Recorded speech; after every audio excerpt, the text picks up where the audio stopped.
Kita masih dalam pembahasan surat Al-Fatihah.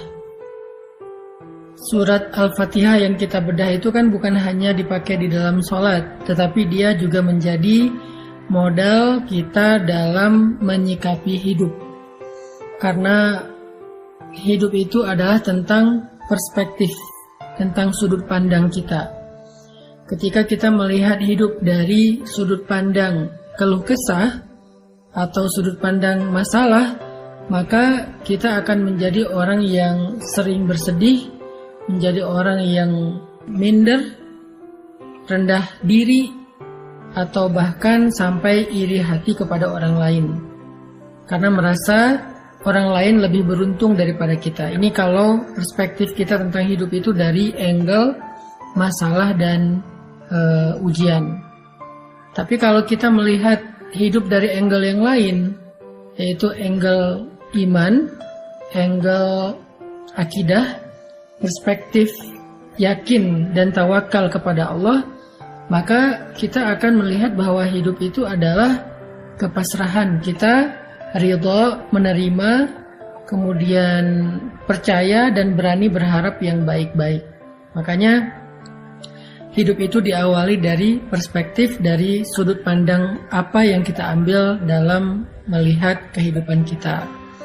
Dan sudut pandang itu salah satunya adalah dibangun dengan bacaan kita. Buku apa yang kita baca? Apa referensi kita? Apa yang kita dengar? Apa yang kita lihat? Apa yang kita pikirkan?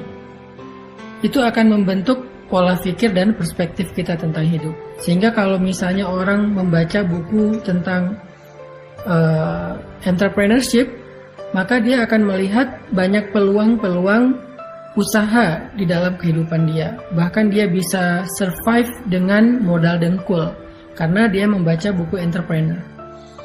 Kalau dia melihat hidup itu dari buku sastra, dia banyak membaca buku-buku tentang novel atau sejarah, maka dia akan melihat hidup itu adalah adegan-adegan romantis, adegan-adegan drama, dan seterusnya. Begitu juga ketika kita menjadikan Al-Quran sebagai referensi kita, Al-Quran sebagai bacaan yang kita fahami, yang kita perhatikan, yang kita jadikan sebagai bahan berpikir, maka kita akan melihat hidup dari perspektif Al-Quran itu. Makanya bacaan kita sangat penting dalam menentukan perspektif kita.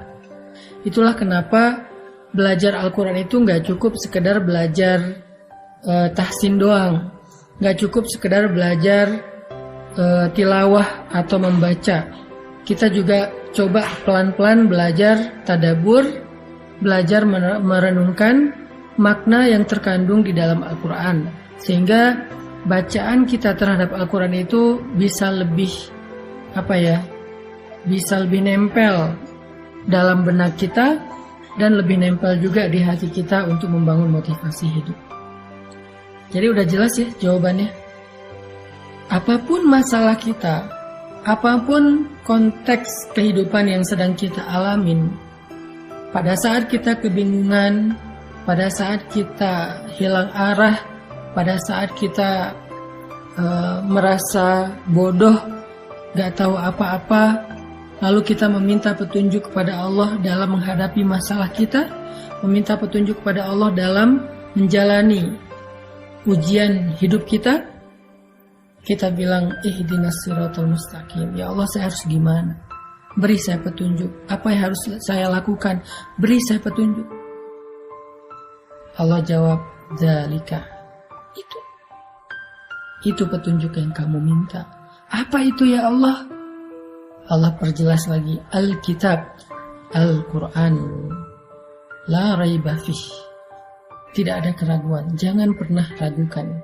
Karena kalau mulai ragu, kita nggak akan ngikutin petunjuk itu.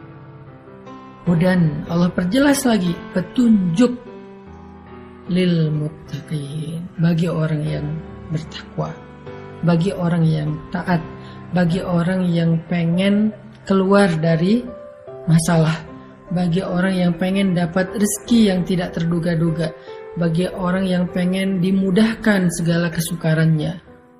Kemudian sekarang kita masuk kepada Siratal ladzina an'amta 'alaihim ghairil maghdubi 'alaihim waladdallin.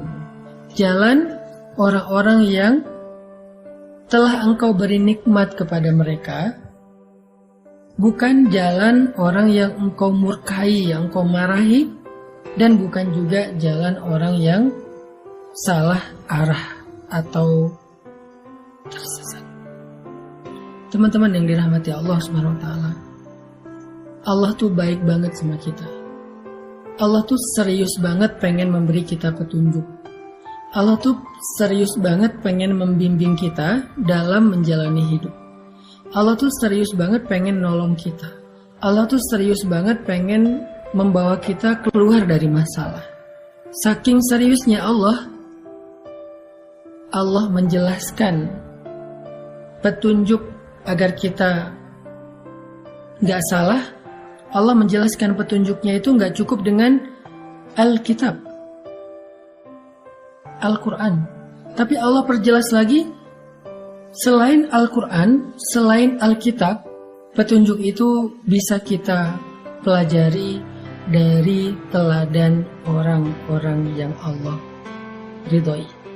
Di sini pesannya, Allah pengen kita menjadikan Al-Quran sebagai petunjuk itu dengan cara mencontohi orang-orang sebelum kita.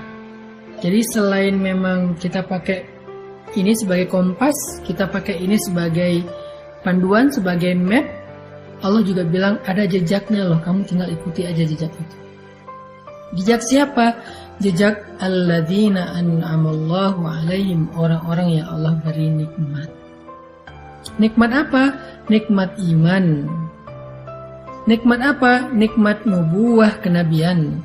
Nikmat apa? Nikmat risalah syariah. Nikmat apa? Nikmat Islam. Nikmat apa? Nikmat ibadah. Nikmat apa? Nikmat dakwah. Nikmat apa? Nikmat radhiyallahu anhum wa radu'an. Nikmat mendapatkan ridho dari Allah Subhanahu wa taala. Dan yang terakhir nikmat apa? Nikmat dijamin masuk surga. Itulah orang-orang yang kita perlu ikuti jejaknya. Apapun yang kita sedang hadapi dalam hidup kita itu tuh pernah terjadi kepada orang sebelum kita. Sehingga tugas kita adalah kalau pengen dapat petunjuk, kalau pengen dapat contoh, kalau pengen dapat semacam model untuk kita tiru, kata Allah udah ada tuh.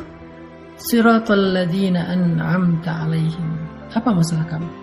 Ya Allah, saya punya masalah dengan orang tua, belajar dari Ibrahim. Ya Allah, saya punya masalah dengan anak, belajar dari Nuh. Ya Allah, saya punya masalah dengan istri, belajar dari Lut. Ya Allah, saya punya masalah dengan suami, belajar dari Asiyah. Ya Allah, saya punya masalah sebagai jomblo, cowok, banyak godaan dari cewek-cewek sekitar saya di kampus, di tempat kerja, belajar dari Yusuf. Ya Allah, saya seorang jomblo, perempuan, cewek, dan banyak masalah, banyak ujian dari cowok-cowok yang godain saya, belajar dari Maryam.